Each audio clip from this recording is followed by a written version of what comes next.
ಇತ್ತೀಚೆಗಷ್ಟೇ ಜೈಲಿನಿಂದ ರಿಲೀಸ್ ಆಗಿದ್ದಂಥ ವ್ಯಕ್ತಿ ಸಿದ್ಧಾರೂಢ. ಆತ ಪ್ರಸಿದ್ಧವಾಗಿದ್ದ ಯಾವ ಕಾರಣಕ್ಕೆ ಅಂದರೆ, ನಾನು ದರ್ಶನ್ ಭೇಟಿಯಾಗಿದ್ದೆ, ದರ್ಶನ್ಗೆ ಧ್ಯಾನ ಹೇಳಿಕೊಟ್ಟೆ ಅಂತ ಹೇಳಿ ಅನೇಕ ರೀತಿಯ ಮಾತುಗಳನ್ನು ಹೇಳಿದ್ದ. ಅದು ಮಾಧ್ಯಮದಲ್ಲಿ ತಾನು ಪ್ರಚಾರ ಪಡಿಲಿಕ್ಕೆ ಅಂತ, ತಾನು ಪ್ರಚಾರ ಪಡಿಬೇಕು ಹೇಗಾದರೂ ಮಾಡಿ ಅಂತ ಹೇಳಿ ಹೇಳಿಕೆಗಳನ್ನು ಕೊಟ್ಟಿದ್ದ. ಅತಿರಂಜಕ ಎನಿಸುವಂಥ ಅನೇಕ ವಿಷಯಗಳನ್ನು ಆತ ಹಂಚಿಕೊಂಡಿದ್ದ. ದರ್ಶನ್ಗೆ ಭೇಟಿಯಾಗಿದ್ದು, ದರ್ಶನ್ ಆತನಿಗೆ ಬಿಸ್ಕೆಟ್ ಕೊಟ್ಟಿದ್ದು, ಹೀಗೆ ಅನೇಕ ವಿಚಾರಗಳನ್ನು ಹೇಳಿಕೊಂಡು ಮುಖ್ಯವಾಹಿನಿಗೆ ಬರುವಂಥ ಪ್ರಯತ್ನ ಅಥವಾ ಪ್ರಚಾರಕ್ಕೆ ಬರುವಂಥ ಪ್ರಯತ್ನವನ್ನು ಸಿದ್ಧಾರೂಢ ಎಂಬ ವ್ಯಕ್ತಿ ಮಾಡಿದ್ದ. ಆತ ಅದೇ ಜೈಲಿನಲ್ಲಿ ಕೈದಿ ಆಗಿದ್ದ. ಆತನ ಮಾಜಿ ಕೈದಿ ಅನ್ಬೇಕಾ, ದರ್ಶನ ಸಹ ಕೈದಿ ಅನ್ಬೇಕಾ ಗೊತ್ತಿಲ್ಲ. ಆ ಸಹ ಕೈದಿ ಅನ್ನುವ ಪಟ್ಟಿ ಅಥವಾ ಆ ಪಟ್ಟವನ್ನು ಕೊಡೋದಿದೆಯಲ್ಲ, ದರ್ಶನ್ನ ಸಹ ಕೈದಿ ಕೊಡೋಕ್ಕಾಗತ್ತಾ ಗೊತ್ತಿಲ್ಲ. ಆದರೆ ಆತ ಹಂಗಂತ ಹೇಳ್ಕೊಂಡೆ ಪ್ರಚಾರವನ್ನು ಗಿಟ್ಟಿಸಿದ್ದ. ದರ್ಶನ್ ಜೊತೆ ಮಾತಾಡಿದೆ, ದರ್ಶನ್ ಜೊತೆ ಕೂತ್ಕೊಂಡಿದ್ದೆ, ಧ್ಯಾನ ಹೇಳಿಕೊಟ್ಟೆ, 108 ಕಥೆಗಳನ್ನು ಹೇಳಿದ್ದ. ಆ ಕಥೆಗಳು ಎಷ್ಟು ಸತ್ಯ ಎಷ್ಟು ಸುಳ್ಳು ಅಂತ ಇದೀಗ ಗೊತ್ತಾಗ್ತಾ ಹೋಗ್ತಾ ಇದೆ. ಅಪ್ಪಟ ಸುಳ್ಳು ಹೇಳಿದ್ದಾನೆ ಆತ ಅಂತ ಅನೇಕರು ಮಾತನಾಡ್ತಾ ಇದ್ದಾರೆ. ಸಿದ್ಧಾರೂಢ ಹೇಳಿರುವಂಥ ವಿಚಾರ ಇದೆಯಲ್ಲ, ಸತ್ಯಕ್ಕೆ ದೂರವಾದಂಥ ಮಾತು. ಸಿದ್ಧಾರೂಢ ಕೇವಲ ಪ್ರಚಾರಕ್ಕಾಗಿ ಇಷ್ಟೆಲ್ಲ ಕಥೆಗಳನ್ನು ಪುಂಗಿದ್ದ ಅಂತ ಹೇಳಿ ಅನೇಕರು ಮಾತನಾಡ್ತಾ ಇದ್ದಾರೆ. ಜನ ಮಾತನಾಡೋದು ಹೋಗ್ಲಿ, ಪೊಲೀಸರು ಏನು ಮಾಡ್ತಾರೆ ಈ ವಿಚಾರಕ್ಕೆ ಸಂಬಂಧಪಟ್ಟಂತೆ ಅಂತ. ಯಾಕೆಂದ್ರೆ ಜೈಲಿನ ಆಗು ಹೋಗುಗಳ ಬಗ್ಗೆ, ಜೈಲಿನಲ್ಲಿ ನಡೆಯುವಂಥ ಪ್ರಕ್ರಿಯೆಗಳ ಬಗ್ಗೆ ಆತ ಹೇಳ್ಕೊಂಡಿದ್ದ. 108 ವಿಚಾರಗಳನ್ನು ಆತ ಪ್ರಸ್ತಾಪ ಮಾಡಿದ್ದಾನೆ. ಆತ ಸನ್ನಡತೆಯ ಆಧಾರದ ಮೇಲೆ ನಾನು ಬಿಡುಗಡೆಯಾಗಿದ್ದೇನೆ ಅಂತ ಹೇಳ್ಕೊಂಡಿದ್ದಾನೆ ಇರಬಹುದು. ಆದರೆ ಈ ಸಿದ್ಧಾರೂಢ ಇದ್ದಾನಲ್ಲ, ಈತನನ್ನ ದರ್ಶನ್ನ ಕೊಠಡಿಗೆ ಅಥವಾ ದರ್ಶನ್ ಇರುವಂಥ ಸೆಲ್ಗೆ ಹೇಗೆ ಬಿಡ್ಲಿಕ್ಕೆ ಸಾಧ್ಯ?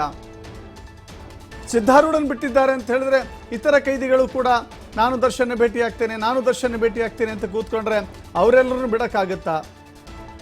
ಈತ ಹೇಳಿದ್ದು ಅಪ್ಪಟ ಸುಳ್ಳ. ದರ್ಶನ್ನ ಭೇಟಿಯಾಗಿದ್ದೆ ಅಂತ ಹೇಳುವ ಮೂಲಕ ಜೈಲ್ ಮ್ಯಾನುವಲ್ ಉಲ್ಲಂಘನೆ ಮಾಡಿರುವಂಥ ರೀತಿಯಲ್ಲಿ ಈತ ಮಾತನಾಡಿದ್ದಾನೆ. ಜೈಲ್ ಮ್ಯಾನುವಲ್ ಪ್ರಕಾರ ದರ್ಶನ್ ಇರುವಂಥ ಸೆಲ್ ಇದೆಯಲ್ಲ, ಆ ಸೆಲ್ಗೆ ಯಾರಿಗೂ ಕೂಡ ಭೇಟಿಯಾಗಲಿಕ್ಕೆ ಅವಕಾಶ ಇಲ್ಲವೇ ಇಲ್ಲ. ಆ ಸೆಲ್ಲಿನಲ್ಲಿರುವಂಥ ದರ್ಶನ್ಗೂ ಇತರ ಕೈದಿಗಳಿರುವಂಥ ಸೆಲ್ಗಳಿಗೂ ಬಹಳ ದೂರ ಇದೆ, ಅಲ್ಲಿ ಹೋಗ್ಲಿಕ್ಕೆ ಆಗೋದಿಲ್ಲ. ಆದರೂ ಕೂಡ ನಾನು ಹೋಗಿದ್ದೆ, ಪೊಲೀಸರು ನನಗೆ ಅನುಮತಿ ಕೊಟ್ಟಿದ್ರು, ಭೇಟಿಯಾಗಿ ಬಂದೆ, 108 ಕಥೆಗಳನ್ನು ಹೇಳಿದ್ದಾನೆ. ಜೊತೆಗೆ ನಾನು ತಪ್ಕೊಂಡೆ, ಏನೆಲ್ಲ ಹೇಳಬೇಕು ಅದನ್ನೆಲ್ಲ ಹೇಳ್ಕೊಂಡಿದ್ದಾನೆ. ಆದರೆ ಪೊಲೀಸರಿಗೆ ಅದನ್ನೆಲ್ಲ ಕೇಳ್ಕೊಂಡು ಸುಮ್ಮನೆ ಕೂರ್ತಾರಾ ಅಥವಾ ಆತನನ್ನು ಕರೆದು ವಿಚಾರಣೆಗೆ ಒಳಪಡಿಸ್ತಾರಾ ನೋಡಬೇಕಾಗಿದೆ. ಮತ್ತಷ್ಟು ಮಾಹಿತಿ ನಮ್ಮ ಪ್ರತಿನಿಧಿ ಸಂತೋಷ್ ನೀಡ್ತಾರೆ.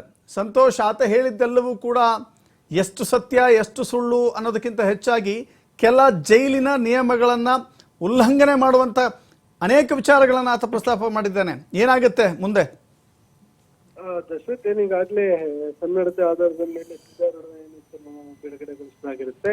ಸೊ ಆತ ಹೊರಬಂದ ಬಳಿಕ ದರ್ಶನ್ ಅವ್ರನ್ನ ಭೇಟಿ ಮಾಡಿದ್ದೆ, ಅವ್ರ ಜೊತೆ ಸಮಯವನ್ನು ಕಳೆದಿದ್ದೇನೆ, ಅವ್ರಿಗೆ ಯೋಗ ಹೇಳ್ಕೊಟ್ಟಿದ್ದೇನೆ.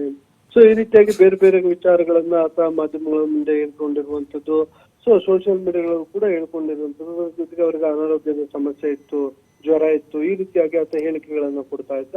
ಸೊ ಅಂದ್ರೆ ಅಲ್ಲಿ ದರ್ಶನನ್ನ ಭೇಟಿ ಮಾಡ್ಲಿಕ್ಕೆ ಯಾರಿಗೂ ಕೂಡ ಅವಕಾಶಗಳಿಲ್ಲ. ಇಲ್ಲಿ ಎರಡನ್ನ ಗಮನಿಸಬೇಕಿತ್ತು. ಒಂದು, ಹೊರಗಡೆ ಇರುವಂತವ್ರು ಅಂದ್ರೆ ಜೈಲಿನಿಂದ ಹೊರಗಿರುವಂತವ್ರು ಭೇಟಿ ಮಾಡ್ಲಿಕ್ಕೆ ವಾರದಲ್ಲಿ 2 ದಿನ ಮಾತ್ರ ಅವಕಾಶ ಕೊಟ್ಟಿರುವಂತದ್ದು. ಅದನ್ನು ಹೊರತುಪಡಿಸಿ ಒಳಗೆ ಈತ ಏನ್ ಕೆಲಸವನ್ನ ಮಾಡ್ತಿದ್ದ ಅಂತ ಅಂದ್ರೆ, ಜೈಲಿನ ಒಳಗಡೆ ಕನ್ನಡತೆ ಆಧಾರದ ಮೇಲೆ ಇರುವಂತಹವ್ರು ಏನಿರ್ತಾರೆ ಅಂತವ್ರನ್ನ ಜೈಲಿನಲ್ಲಿ ಕೆಲ ಕೆಲಸಗಳನ್ನ ಮಾಡ್ಲಿಕ್ಕೆ ನೇಮಿಸ್ಕೊಳ್ತಾರೆ ಪೊಲೀಸರು ಸಾಮಾನ್ಯವಾಗಿ.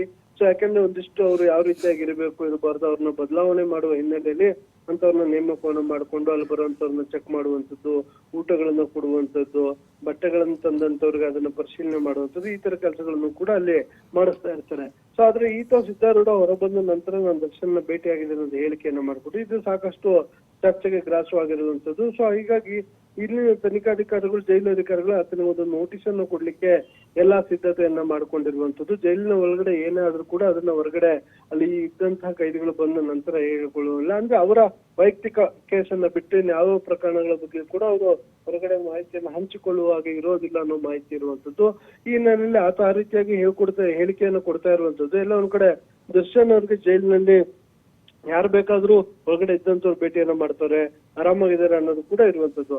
ಸೊ ಈ ಕಾರಣಕ್ಕಾಗಿ ಅವರಿಗೆ ಒಂದು ನೋಟಿಸ್ ಅನ್ನ ಕೊಟ್ಟು ವಿಚಾರಣೆಯನ್ನ ಮಾಡ್ಲಿಕ್ಕೆ ಜೈಲು ಅಧಿಕಾರಿಗಳು ಚಿಂತನೆಯನ್ನು ನಡೆಸಿದ್ದಾರೆ. ಸದ್ಯದಲ್ಲೇ ಸಿದ್ದಾರೂಢಗೆ ಒಂದು ನೋಟಿಸ್ ಅನ್ನ ಕೊಡ್ಲಿಕ್ಕೆ ಎಲ್ಲ ಸಿದ್ಧತೆ ಆಗಿದೆ.